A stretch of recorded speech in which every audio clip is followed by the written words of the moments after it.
Hi there! Welcome back to our course on CV. As the starting point, we will share our best practice how to build up your CV from the very beginning. Even if you already have a relatively mature CV, it would be helpful if you can adapt some of the approaches into your own way. Suppose that you do not have a decent CV now and want to make a new one. What should you do first? Rather than jumping directly into your CV, we consider the right first step should be thinking about which areas you would like to apply. Which industries are you interested in? What functions you want to work for? This could make a big difference on your CV writing strategies.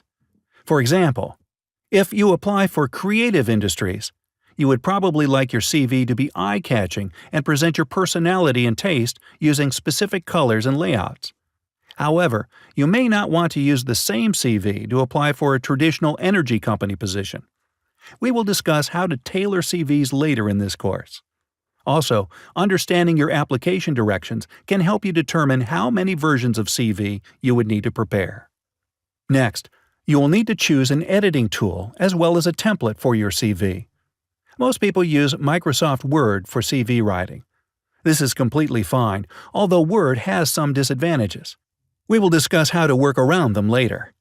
You can, of course, design your own template from scratch, or you can leverage a lot of free templates online. In the course materials, you can find various templates selected by us. Feel free to use them and make any changes if needed. Some people may use more advanced editing software like LaTeX or Adobe Photoshop to design a CV. It may allow you to design better visual effect, while this also requires prerequisite knowledge of using Photoshop and extra time from you. What's more and more people start to use online tools to design their CVs. Such websites often provide free and premium version based on your needs. A few big ones you can try: CV Maker, Canva, and Visual CV. Now it is time for you to get a real start on the CV contents. We advise you make a master version first, meaning that you will make this CV as complete as possible. Ignore any tailoring to specific industry or position for now. Try to put all your experience and skills worth mentioning on this master version. As a result, this CV may be much longer than it should be. No need to worry, as the master CV is just for your own reference and used for building your tailor-made CVs later. You are not going to send this for your job application. When you have more or less completed the master CV, you can then start to develop different versions of CV based on different functions or industries you are applying for. For example, you may want to highlight more about your job-related skills and experience when you apply for a specific role like accountant, programmer, or engineer. If you are looking for a graduate trainee program, you may want to include more extracurricular activities that can show your leadership and other soft skills. For each version, you may decide which experience to include and how to present them in the most relevant way. Regarding those irrelevant experience, you can just take them out.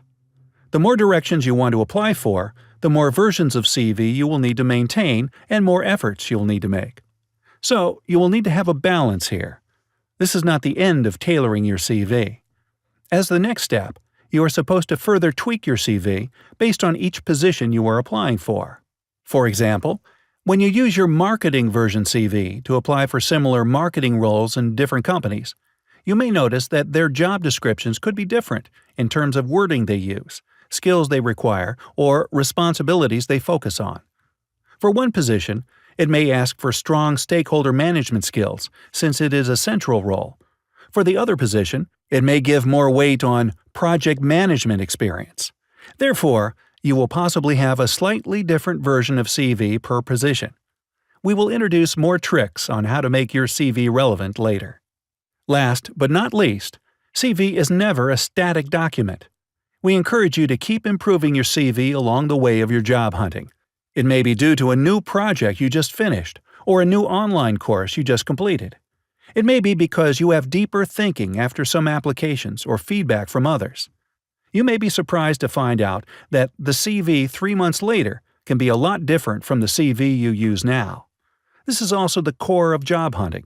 It is a self-learning and enhancing process as well. In the next couple of lessons, we will look into details on how to write a great CV. Stay tuned.